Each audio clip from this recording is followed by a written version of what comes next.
Hello, my name is Morgan Johnson, and this is the Reparations Show. Don't want no spare change or handout. I see that everywhere I go.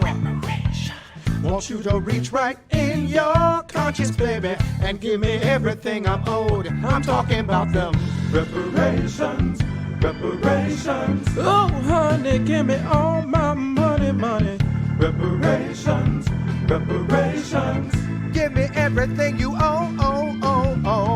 Reparations, reparations. For all them years of frustrations. This is the freaking Reparations Show.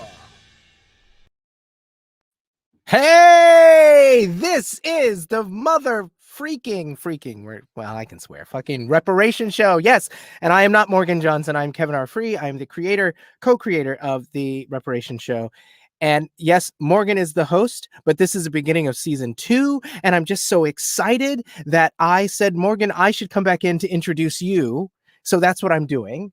So, oh, that's great. I'm Kevin R. Free on all social platforms. It's a brand, honey. It's a brand. Okay. So as you know, or maybe you don't know, maybe you're a new fan of the show. The Reparations Show was created sort of as a response to the George Floyd uprisings in 2020.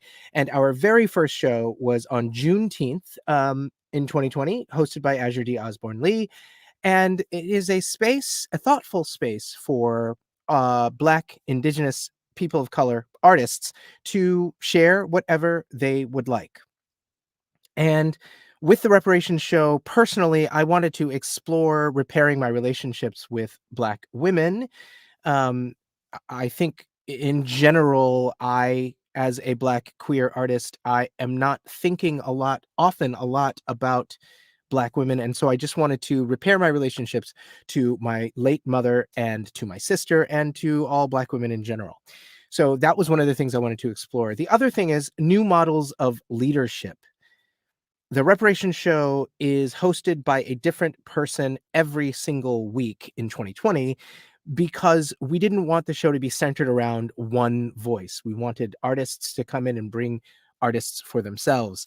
Another element of the Reparations Show is we ask for white artists to donate their time and their art to the show so that it is a real variety show, and in that way they are making reparations.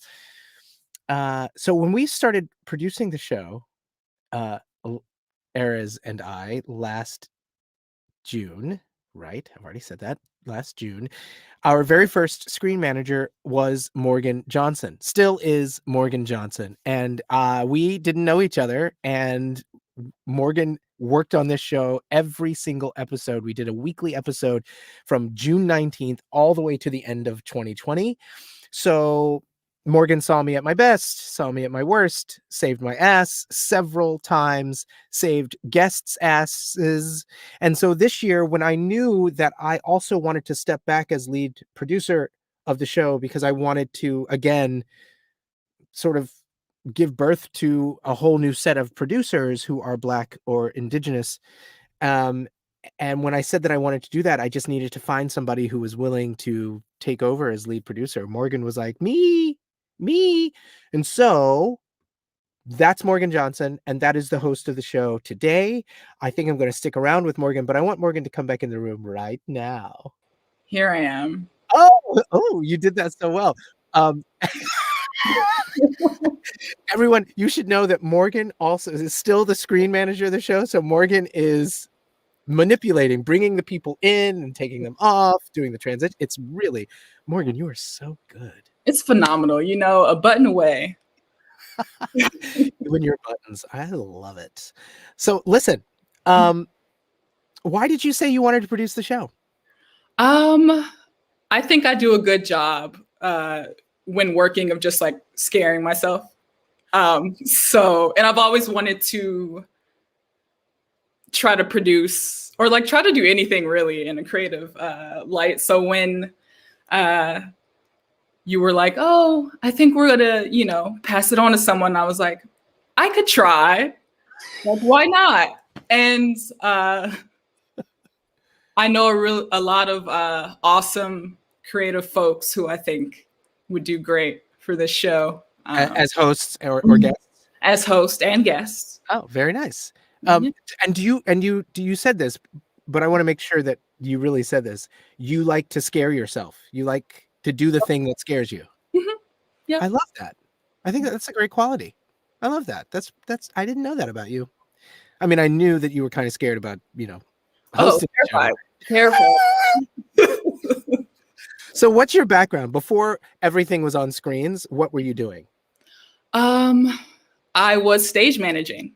Yeah. I think my last show that I did was actually the Fire This Time Festival, which is hosting next month. We'll get to that in a minute. Yeah, we'll get to that.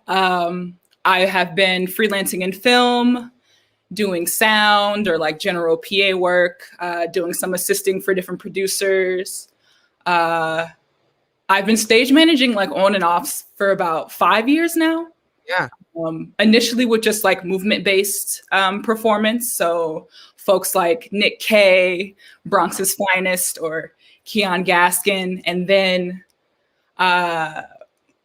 my friend Jonathan Gonzalez, who was an awesome, awesome performer, introduced me to Philip House, who's a playwright. And so it was like my first official play at Brick in New York. Oh, Brick, Williamsburg. So I don't know if y'all noticed, but Morgan was just name dropping. It's fine. I do it too. I mean, okay. It's fine. It's good. That's good. That means that you can take over as lead producer of the show. What are you most excited about for 2021 in general, and also for the Reparations show? In general, the summer. I don't know if I'll be able to enjoy it, but maybe something will go on with the Roni Tony, and we can wear a hazmat suit and dance. That's all I want to do. Like everything else can go away. I don't. Yes. Do you need to have the hazmat suit all like a full body hazmat suit, or maybe it's just the head? Maybe just the head. Maybe just the head. Yeah, because we want to be able to see the moves. Mm-hmm. Your moves. My move. Your moves. The Roni Tony is what you're calling coronavirus, COVID-19. Yes, indeed. The Roni Tony. I've not actually heard the Roni Tony. It's good. It's a change. It's a good change. Since we're talking about changes anyway, let us talk for a second about how we have a production assistant work on the show. When our first production assistant was named Zoe Donovan. Yes. Zoe was lovely. We miss Zoe. And then our second production assistant was Nyla Davis. Yes. And the thing those two have in common was that they were sort of students of mine. I don't know if y'all noticed that social media banner just come up. Morgan did that. While they were talking to me. Fierce. Okay. Anyway, so we have a new production assistant for 2021, and his name is Michael Kellner, who is also a student of mine. Michael, come on in. Hello. Hello. Morgan also pulled Michael in just now. I just want to make sure everybody knows. You're doing great. Morgan is on the show and manipulating us. Boom. Oh, yes. And put Michael's IG up there. Yes. Look at here. Look at here. All right. I'm going to be quiet for a little bit. I'm just going to sit here and look because I know Michael, but Morgan, I want you to get to know Michael since you'll be working directly together. I'm just going to look at you. Yeah, Michael. Well, where are you going to school? How did you come across Kevin R. Free? Because Kevin is like, I don't know, that magical dragon in the Neverending Story. Away on his tail and then opens up.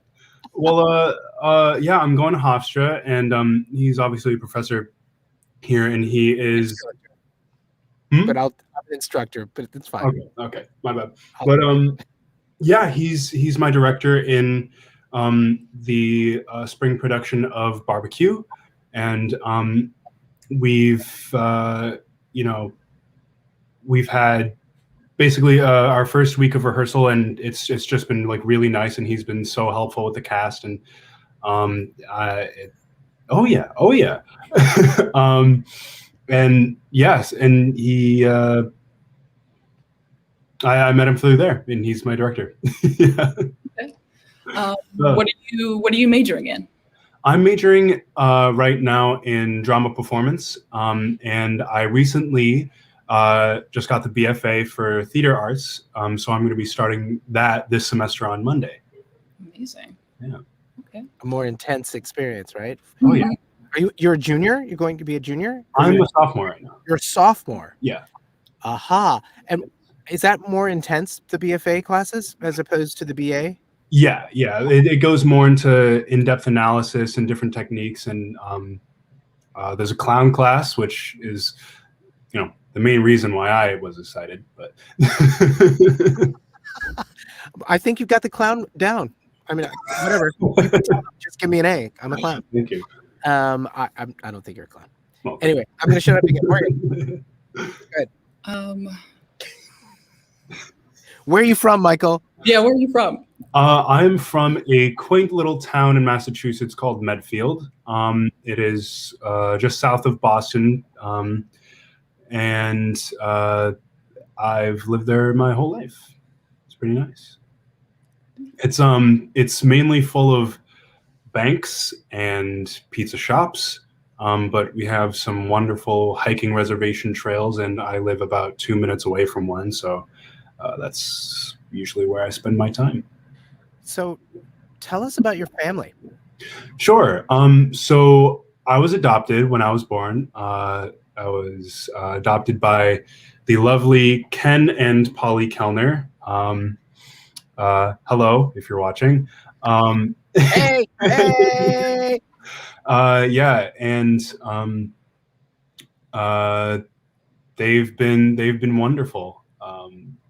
They've given me such a wonderful home, and they've taught me such great morals and ideals, and I wouldn't be where I am without them. So Yeah. And are they Black people? no, they are both white. My mom is Jewish, and my dad is Catholic, and yeah. Oh, wow. Yeah. Wow. We celebrate Hanukkah and Christmas. That is the most mixed up family ever. That's awesome. Yeah. So I have to ask this question. Sure. Because I wanted to ask you yesterday, but I felt like, why not ask in front of, the 10 people who watch the show instead. So you auditioned for Barbecue. Yeah. And Barbecue, if you don't know Barbecue by Robert O'Hara, everyone, it starts with a white cast of actors doing a scene. They're a family, and then the second scene is a Black cast doing not the same scene as before, but the same characters. And Michael is obviously been cast as one of the Black characters. And what I was told before I cast you was that you really wanted to do the play. Yes, I did really want to do the play. And so my question to you, as a Black person raised by people who are not Black, I think my question is like, what? I think I knowing that you wanted to do the play now, like after hearing you say what you said yesterday about how your parents were not Black people, or that not even one of them was Black, what I assumed when I met you. But I wonder what what your experience has been. I think all Black people, and Morgan, please tell me if this is not true for you, but I think a lot of Black people have this experience of people telling us that we're not Black enough for Y or Z. Yeah. When at the same time we're also too Black for some other thing. I mean, as an actor, those are the things that I've been told. Am I either not Black enough or too Black? Yeah. I just don't get it. So I wonder what that experience is for you, and what that has been like being cast in a Black play. Yeah. Well, yeah, I Medfield is a very not very diverse town. It's mainly white. There are a few Black kids in my grade, I being one of them, but yeah, there weren't very many. And I never felt like there was a strong Black community for me to like be a part of. So it was mainly just, everyone else. And it's never really been a problem, but I've always wanted to. I've never really been a part of a Black community, and I always wanted to reach out for that, and I joined Hofstra because it's you know, other than the fact that it has a wonderful drama program, but it's also very diverse, and I thought that would be a great chance for me to expand. And this is also one of the only times I've played a Black character. I've played a Black character once before in Fame. I played Tyrone, and it's You know, you were so wrong in that for not protecting your friend who auditioned with you. That's not cool. Anyway, but keep going. Well, but yeah, I was like, hey, you know, this is another Black role. I would love to be in the show and have that experience again, because I never. It's weird because I you know, I am Black, and that's who I am. But I've never really felt like that's been a huge part of my life, and I want to, you know, I feel like I want to make it a part of my life, because, you know. Yeah. I want to say this, and Morgan, stop me from talking at any time. But what I do want to say is that because you are Black, and this is a thing that I just want to offer to you that I learned when I went to college, because before I went to college, I didn't have much of a Black identity except for my family. I didn't really get it. Yeah, but same. The thing that I learned in college was that Black people embraced me no matter what. Yeah.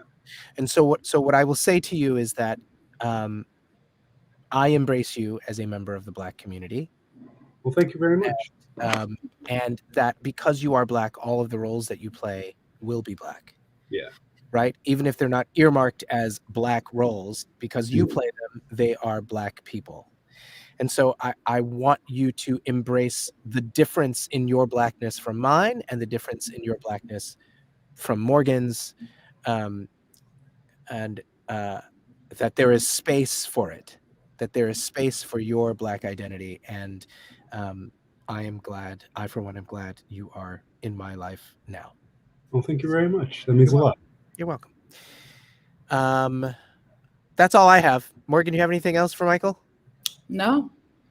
I'm excited to continue working with you this season. Oh my God, what? Just make sure you send a list of things that Michael has to do. Before we started the show, Morgan was all like, next month, such and such is going to get done. And I was like, oh, you mean because Michael's doing it?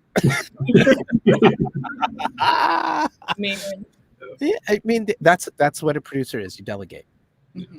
Give it all to Michael, though, not to me. Okay. I think we're done with Michael. We can send Michael away.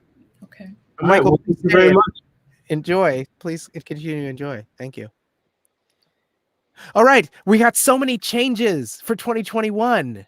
Mm-hmm. What the biggest change is that the show is going to be monthly now. Yes. Not weekly. Weekly nearly killed a brother. The brother being me. But monthly, I think it gives us a little bit more time to get things together, and gives you more time to get things together, Morgan, and to maybe even explore having a bit of a longer show some weeks. Yeah. Do you want to talk about our first next host, the host in February? Yes. Yeah. So next month we have the amazing team at the Fire This Time Festival. That is made up of, and Kevin adds some names if I drop any. We have AJ Muhammad, Caesar Williams, Kelly Gerard, Julian Hairston. Yeah. I think you got them all. That's everybody? Okay. That I know of this for now. Okay. Yeah. And this has been going on for 11 seasons. This will be the 12th season. This will be the 12th season this year. Last year, I stage managed for seven 10-minute plays. The same cast, one director. In previous seasons, there have been multiple directors, multiple groups of cast members. Well, since season 8, there's been one director cast and a cast that does all of the plays. And then in season 10, I was the director of all the plays. And I was out of town for season 11.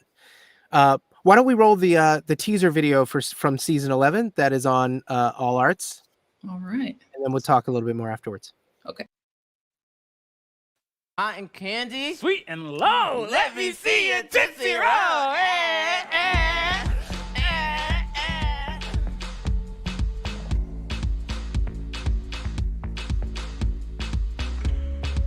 How many of us have to be uprooted before we start to realize that we are in danger? Don't be confused by all the new and shiny. Just because the star is trending don't mean everything is looking up for everybody. This is only one of life's valleys. Life is not over. The credits ain't rolled. I want to be a rocket ship, Maya. The fire that flames below only burns what's left behind. Come on now. I'm processing, and you know rude jokes are part of my process. What music? Solange. Yes. A sermon for new churches from the Apostle Boutros. So what happens now?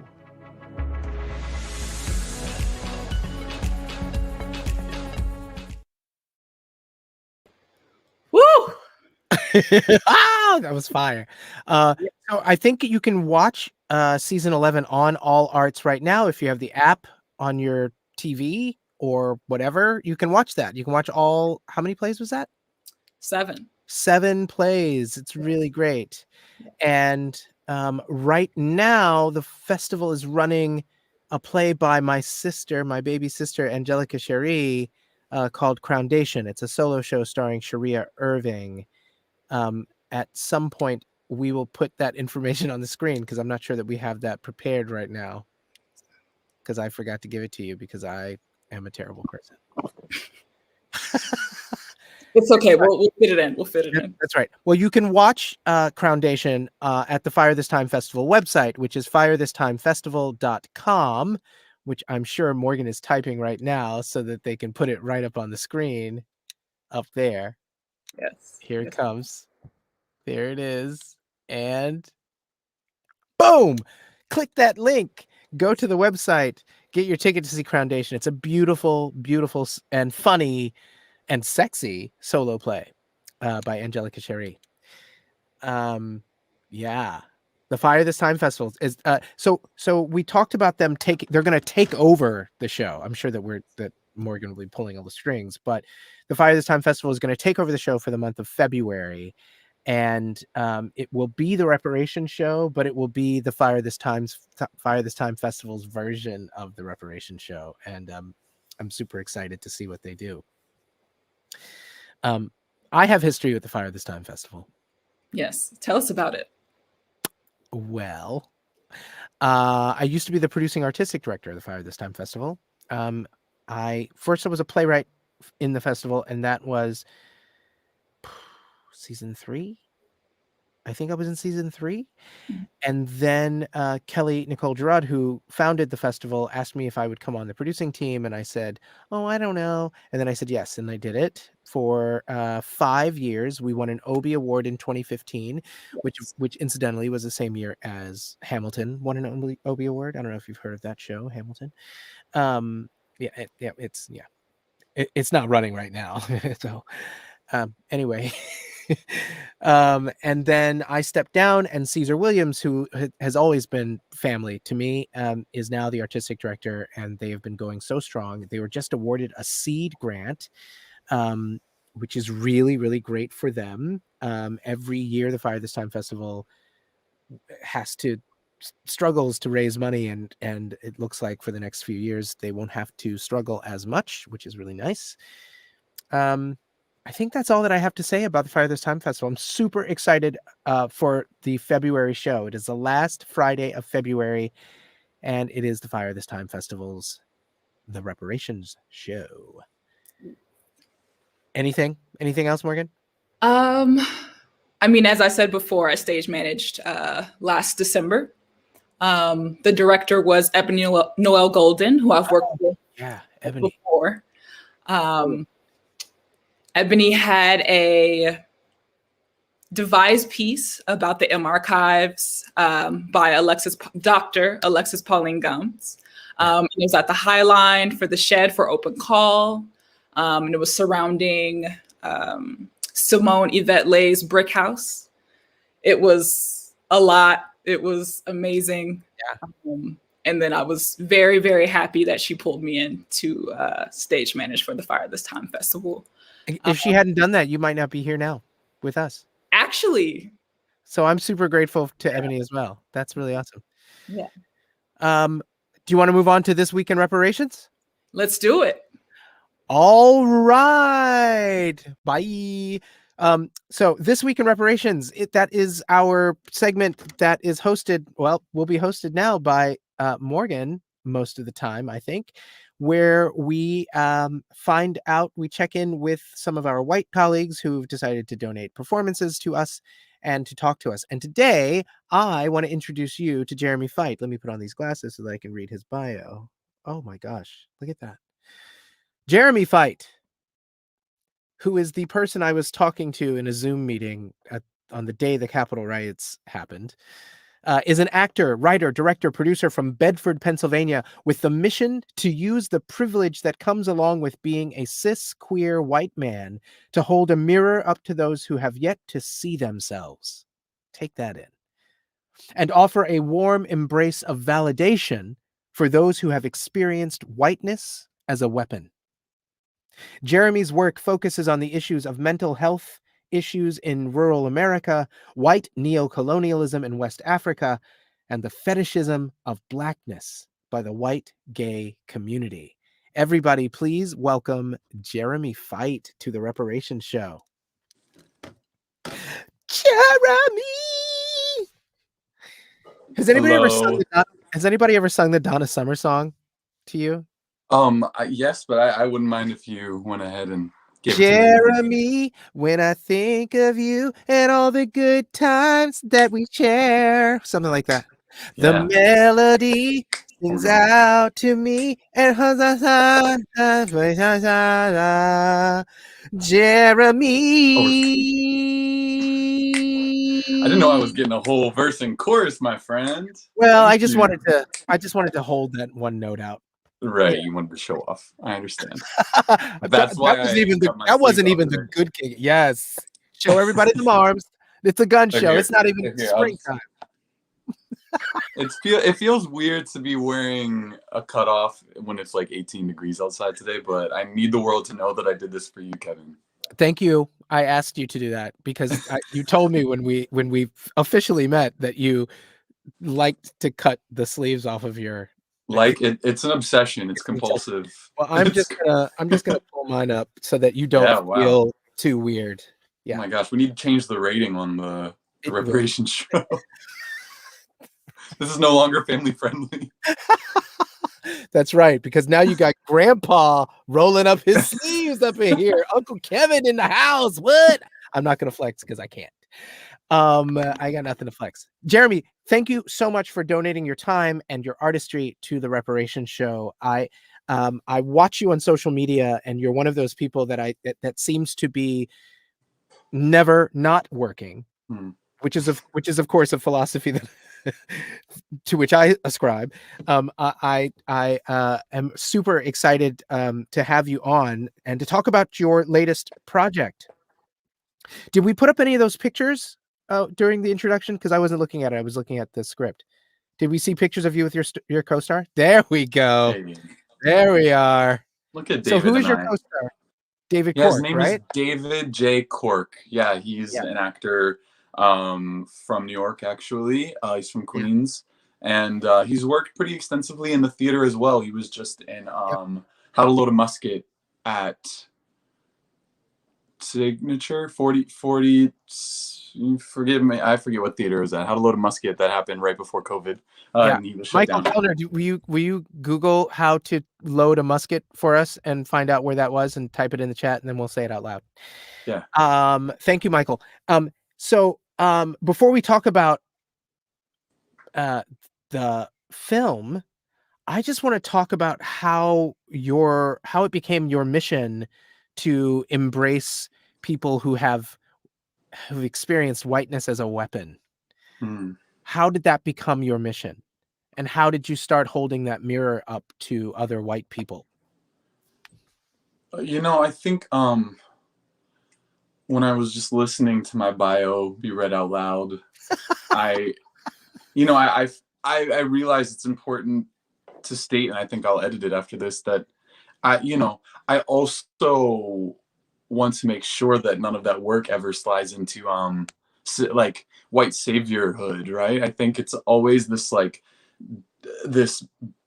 it's a journey to come to a place where you're actually doing the work for the work's sake rather than for validation of yourself. And I think that the reason that became my mission was because I went through a journey with recognizing those things within myself. Like I realized that my work is most valuable when I'm using it as a vehicle to look myself in the mirror and be self-critiquing of my whiteness and my privilege.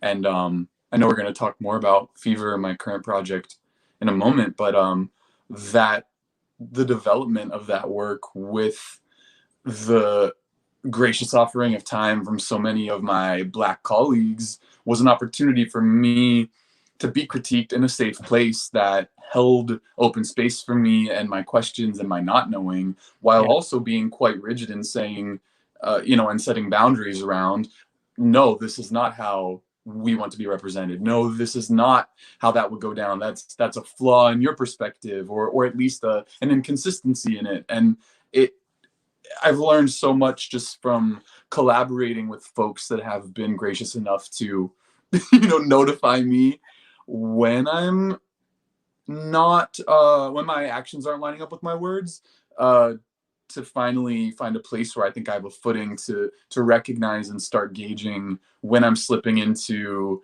things like fear and need for validation and need for coddling, or the impulse for those things, rather than stepping up and standing up for what's right, even within my own internal dialogue. Yeah, I worked with a dramaturg who is also a brilliant playwright and poet. Oh my gosh.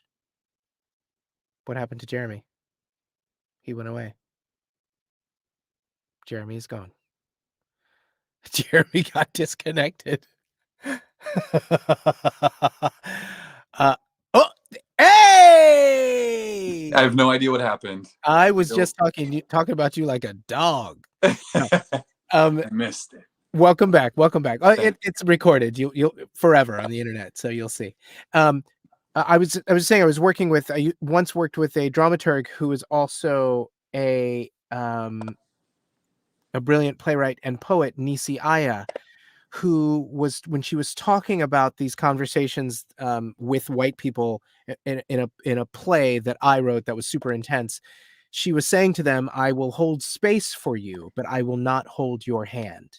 So we're going to have this conversation, and it might be difficult, but we're going to do it. And so my question, I think I want to know, and it maybe you don't know, but was there a moment in your life when you thought, holy shit, I've done wrong here? Yeah, definitely. And interestingly enough, it was within this very process of developing Fever, and I really owe the expansion of this project to that moment. So the film, to be quite frank, is very, very, very loosely based at its core on a relationship that I once had. And when the first draft of this film was an anger play. Like it was written in a moment where my ex and I had, after breaking up and then continuing to come back together and try again and try again and try again, never seeming to be able to figure out the needs of the other person, and we had one of these bouts of like volcanic anger, went separate ways. I had to go to my side job. I was bartending at the time, and I was resenting that as well. Funny enough, which probably fed into this. And I sat outside of my job. I had like 3 hours. I was there early to meet that person for lunch, and I just spent the time writing this first iteration of this film that came to me.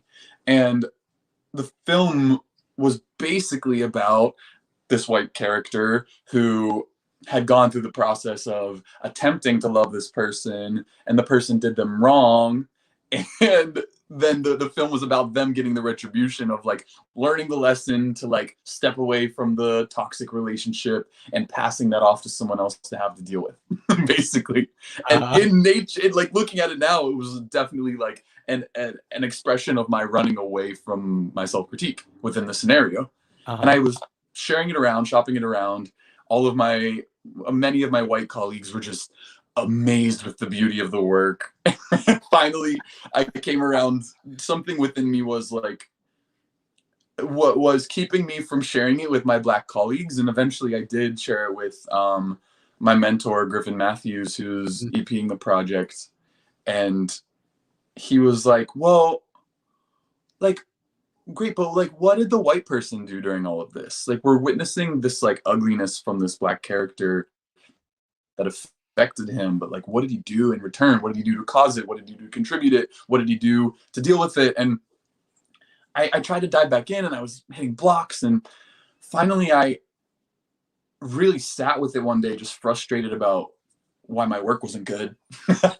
and I looked at myself, and I realized that, like I was within writing that piece, in the relationship, I was totally focusing upon what the other person was doing to me rather than how I was feeding into the relationship. And I realized that boyfriend of mine is a Black man, my ex-boyfriend. And I realized that, you know, this may be an oversimplification of a very, very complex thing, but the privilege that I had in being a white person in so many ways, like coming to this city and just feeling safe and feeling like I had a backdrop to rely on, feeling like I deserved to be taken care of. I was projecting all of these things onto this man who was graciously accepting them and admittedly potentially dealing with his own, you know, relationship to whiteness and like what he should be doing. And he was just giving himself to me so selflessly, you know, often to points of like conflict that would occur because of the like resentment of that from both ends. But I realized that my experience with dating Black men, and I'll admit I have a preference for dating Black men that I'm excavating right now in therapy and writing, was rooted in this idea that like I unconsciously, you know, admittedly, but that I wanted someone to take care of me. And that sounds nice, you know, when you're experiencing it from a selfish point of view, but when you step back and look at it from a bird's eye view, it was very clear to me that whether that impulse had to do with race or not, I was in a relationship with a Black man who I wasn't recognizing as a Black man, who had this like Herculean task of dealing with race in America and dating this white man who expected something from him. And so I just recognized that I had this blind up in the name of like, I'm the good kind of white person, so I couldn't be racist. Right. And so therefore I didn't look at myself because I believed myself to not be violently racist. I decided to never look at what was happening under the hood. And so this is a long roundabout story, but in that moment of writing, I realized, wow, in my writing at large, to that point, I wasn't really asking why I was doing the things I was doing. I was presenting stories about what the world was doing to me. And I think that that's a huge metaphor for the way that I was relating to Blackness. Yes. Yes. You were, it seems what I'm hearing is that you were writing about your victimization without thinking about how depicting a Black person victimizing you would look, or actually examining the truth of it. Correct. And part of the, it's interesting that you say that, and I'm going to move on in a second. It's interesting you say that because when I was 6, I lost my mother, and my entire existence has been about reclaiming that relationship with my mother. But I spent a lot of time being angry with her because she died when I was so young and I didn't get to know her and all of these things. And so when I write Black women characters, or used to write Black women characters when I wasn't thinking about this, they became villains. They victimized me in my own work. And I started to realize in 2020, this is what people were trying to say to me before, is that it, and because there are so few characters written for Black people, right? When you write a Black character, it is hard to see that character as an individual. They become a representation of the race somehow, and it just marginalizes them even more. And I was doing that with Black women, which is why I was saying before, like, one of the Reparations show themes for me is about repairing my relationship to Black women, and it is partly because have spent a lot of my life angry at my mother. I don't think that I am anymore. Now I'm just angry at everybody. But but that's part and parcel of this whole situation of when we write things, we try to put ourselves in another person's another person's shoes without actually really flipping it over and turning it all around to see what that is like. Before we throw to the teaser, I just want to mention that David Cork was in How to Load a Musket. It was written by Talene Monahan. I'm just reading this without my glasses. Please be impressed. Talene Monahan, and the first performance was on January 11th, 2020, and it was at 59E59, produced by Less Than Rent Theater. There it is. Morgan, roll the teaser for Fever. The Fever teaser.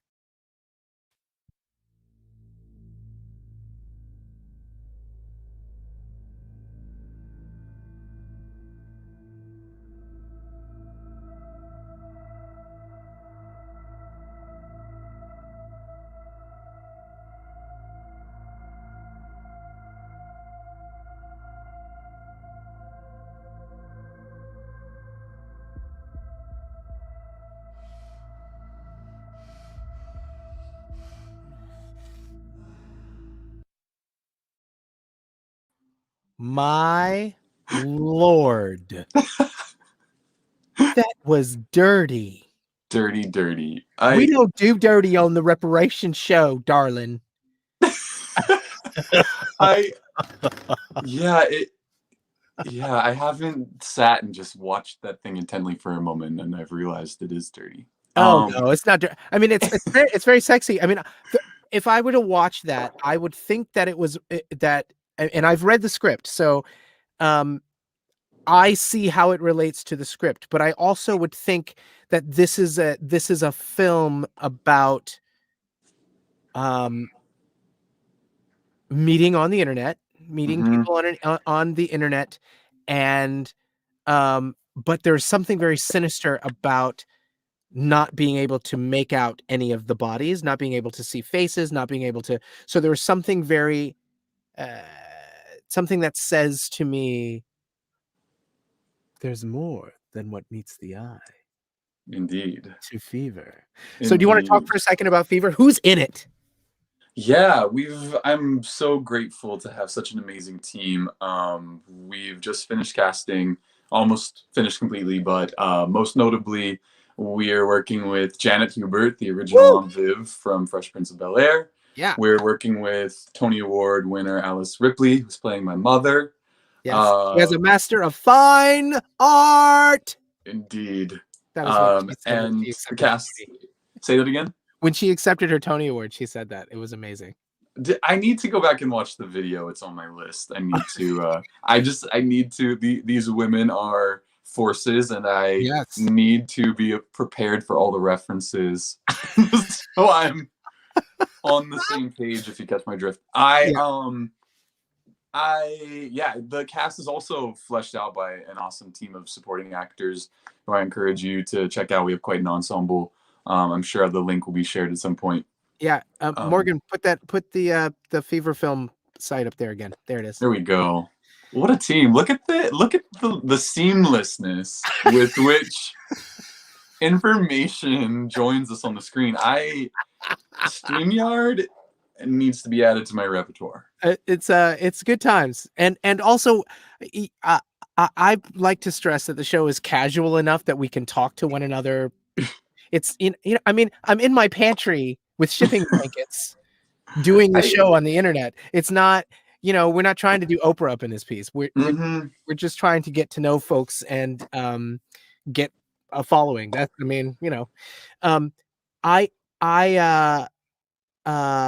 Alice Ripley and Janet Hubert are incredible, and your executive producer is your mentor, Griffin Matthews. Correct, who is a member of the ensemble on The Flight Attendant on HBO Max.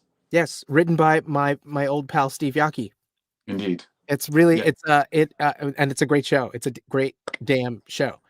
If they were successful in making Rosie Perez like a character actress, like it's so it's so incredible. It was one of my favorite pandemic watches. But what I was going to say was that Griffin Matthews kind of kicked off the reckoning that happened in theater, because Griffin Matthews posted a long video on Instagram about all the Amy Coopers that are a little bit more insidious because we don't expect them to be Amy Coopers. I mean, Amy Cooper was also that as well, but I'm so glad that he is involved with your film as well. Is there anything else that you wanted to share? I wanted to share something about Alice Ripley, actually. She's a genius, and I had one of her folk albums, and I remember, and of course, back in the day when Sideshow first opened, she and Emily Skinner, I mean, I stand them like crazy, and they had duet albums after that because they just became big from this show that didn't run, but it was so incredible that they were so great in the show that they became stars because of it. And so I always saw Alice Ripley as like this. She was, I mean, America's sweetheart in my eyes. Mm-hmm. And then I went to see the Rocky Horror show, not the picture show, the show on Broadway with Daphne Rubin Vega was in it, and Leah DeLaria was in it, and she played Janet. And in one of her songs, she took off her bra. She was wearing a bra and panties, and she took off her bra, Jeremy, and then there was a blackout, but we saw her breasts. And I remember thinking, America's sweetheart. America's sweetheart, show me her breasts. What? I was a much younger person then. She's a force to be reckoned with. I too, in getting to know her, I've realized that, she is a firecracker. Yeah. So 2 things you have to do. You have to watch her Tony acceptance speech. It's amazing. And then you have to watch her Peppermint Twist video. Indeed. They're on my list. The Peppermint Twist is very short, and it's good times. I love good times. Yeah. I'm here for them. I'm here for good times. Why else would I join the show? This is clearly a hoot. I've clearly come to the Palace of Good Times. Well, we are happy to have you. We're happy that you have been here. I don't have any more that I want to ask you about on the show.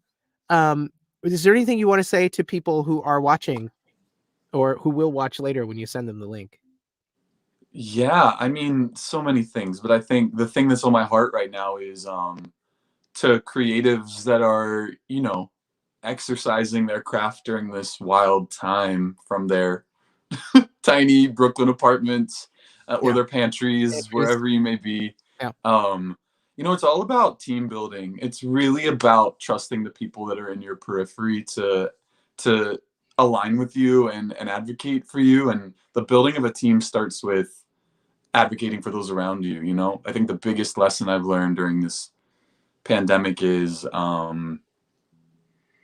you're only as powerful as the folks in your corner, and I think, and also you win too if everybody around you is winning. I think this thing has really leveled the so-called playing field in our industry, and I think it's really worth considering if you're feeling stuck or if you're feeling like you have an idea in your mind to really witness who else is around you in your periphery rather than reaching up, really just linking arms with people that are available to advocate for your work. So I want to, through that, say thank you to everyone that's advocated for me and given me the space, like I mentioned earlier in this interview, giving me the space to really look at myself through my work during this time. So thanks.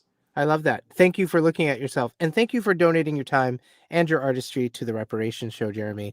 I guess all I can say now is get out. Okay, goodbye. Thank you, Kevin. Thanks to the whole team. Thank you. We'll talk to you soon. Morgan, come back.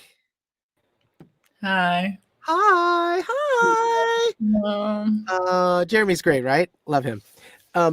So let's talk about our host for the month of March.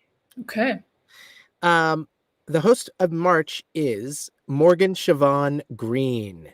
And Morgan Siobhan Green, I met Morgan Siobhan Green because she played my daughter in a reading for Amos Musicals, and it was a production of oh my gosh.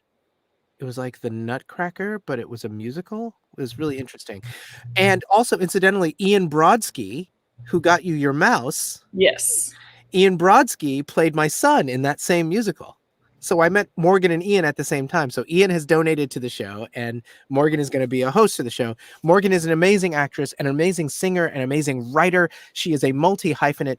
And I'm just going to throw to this video of her singing an Eartha Kitt song called Monotonous.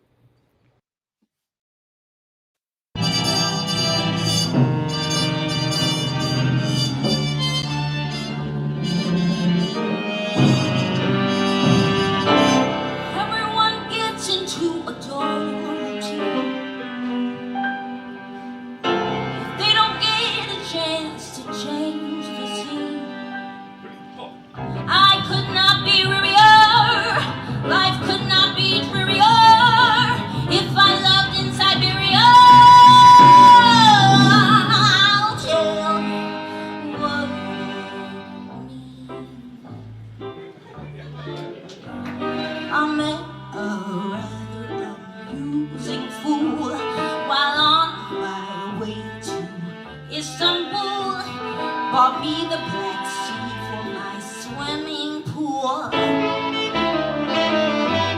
Monotonous for 30 days, saw the air I sniffed while I was shipwrecked, cast adrift with the man who looked like Montgomery Clift. Monotonous for what it's worth throughout the earth. I'm known as femme fatale, but when the yawn comes up, I'm like, brother, take back your Taj Mahal. Jack Fat made a new style for me. I even made Johnny Cake smile for me. A camel once walked a mile for me. Monotonous.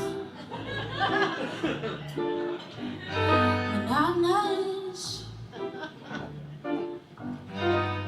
I could not be wearier. Life could not be drearier if I loved in Siberia. Traffic has been known to stop.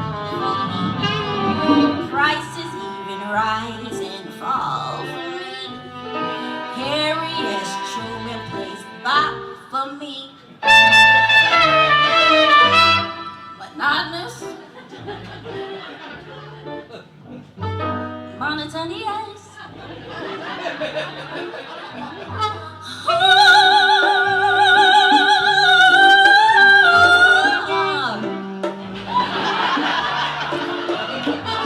T.S. Eliot writes books for me. King Farouk's on tenterhooks for me. Sherman and Billingsley cooks for me. Monotonous? Thank you. Monotonous. I could not be drearier. Life could not be drearier if I loved in Siberia.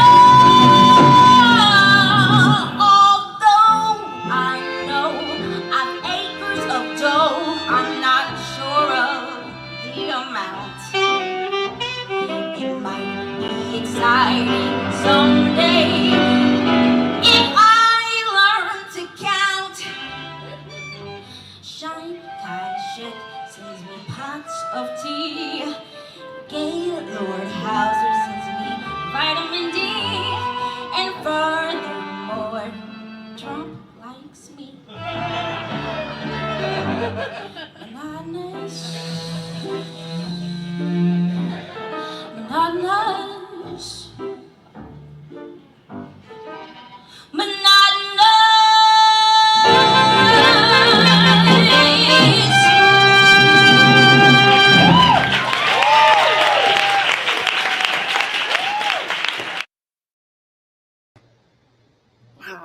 Come on, bro. Control? Okay. Morgan Siobhan Green, she's everything. That's the reason she gets hired in Broadway shows. I mean, she's just so talented. The show that we did together, she sang, but she didn't sing like that. It was like legit high soprano stuff, and she played violin.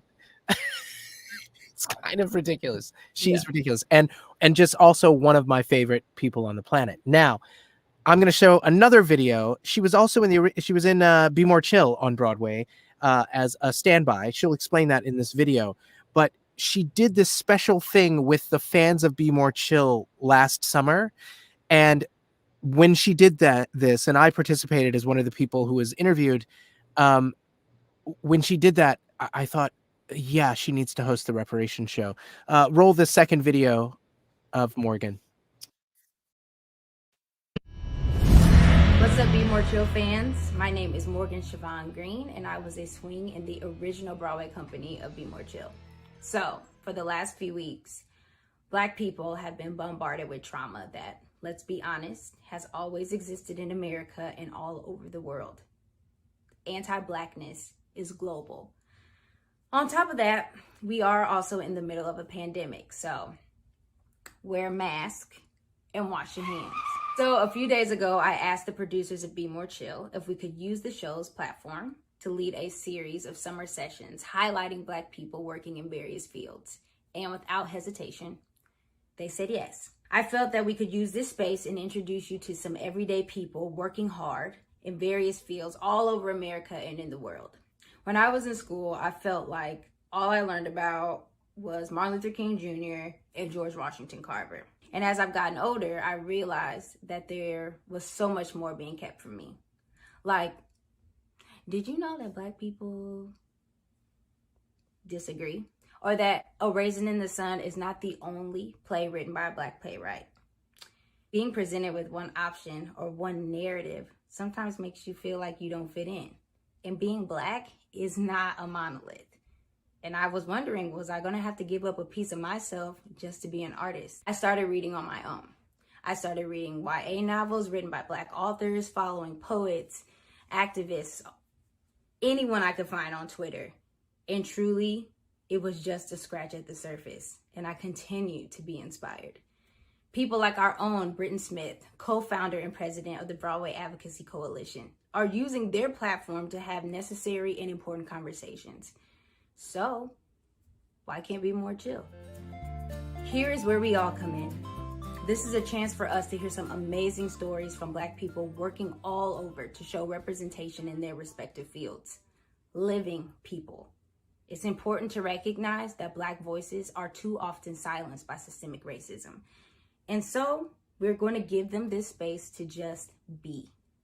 So that's what the Be More Chill platforms are going to act as for the next few weeks. I hope that these stories are only the beginning, that you'll start to do your own research and find some new heroes in the Black people around you and in your own respective communities. Starting as soon as even later this week, you'll get to hear from some of these amazing people I've been speaking about. Poets, authors, doctors, doulas, professors, literally anything, you name it. I hope that this acts as some encouragement and empowerment to our Black fans so that they know that we do see you, we do value you, to keep pressing forward, and that you are not alone. There's magic in literally all of us. Be More Chill fans, we have seen what you can do. We have seen the way that you uplift each other, and now we are calling and asking for you to be the generation of change and advocacy. We have some pretty cool info heading your way and some awesome and amazing causes to support, but want to get some feedback from you. If there are some topics or people you would like to hear from, please feel free to comment below. This is your personal invitation to be a summer school student at Middleborough High. Class is now in session.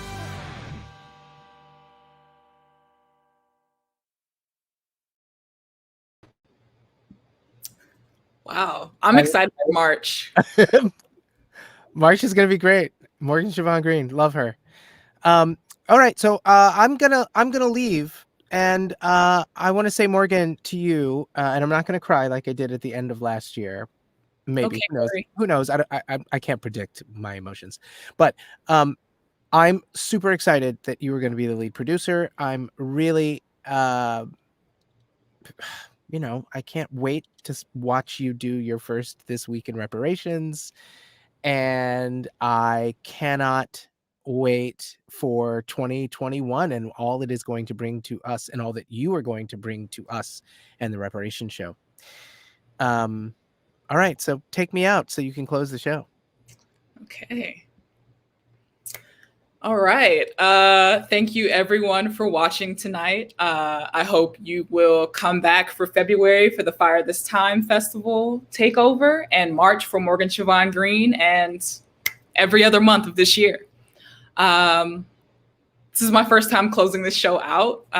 So I guess I'll just start with something small. We lost a really phenomenal person yesterday, Miss Cicely Tyson. So I guess the only thing I can leave you with is to just really cherish your Black elders while they're still here. And that's it.